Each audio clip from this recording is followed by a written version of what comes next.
إنزال عسكري مغربي أمريكي كبير في منطقة المحبسة قرب تندوف المحتلة، والهدف الاستعداد للقيام بمناورات عسكرية حربية ضخمة تحاكي الحرب الحقيقية مع العدو.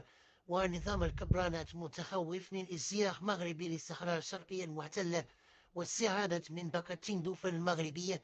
من جانبه الجيش الجزائري قام ولا زال يقوم بمناورات قرب الحدود المغربية بين الفينة والأخرى مع تندوف بالذخيرة الحية، في رسالة مفادها بأنهم جاهزين للدخول في حرب ضد المغرب، ولن يسمحوا أبدا للمغرب باستعادة أراضي منطقة تندوف وبصارة، وأن الكبرانات متثبتون بالحفاظ على الأراضي الموروثة من الاستعمار الفرنسي الهاشم.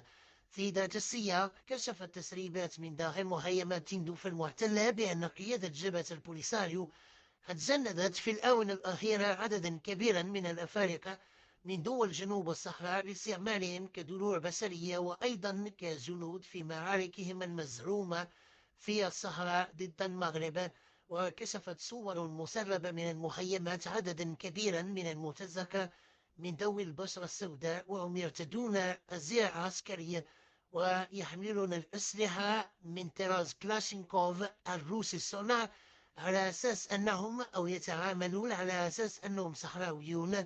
هذا وتعتبر هذه الظاهرة شيئا ليس بالجديد، كون أن جل من يتحدثون باسم البوليساريو ليسوا صحراويين بالأساس، وإنما هم من جنسيات مختلفة، موريتانيا، جزائرية، ومن دول جنوب الصحراء.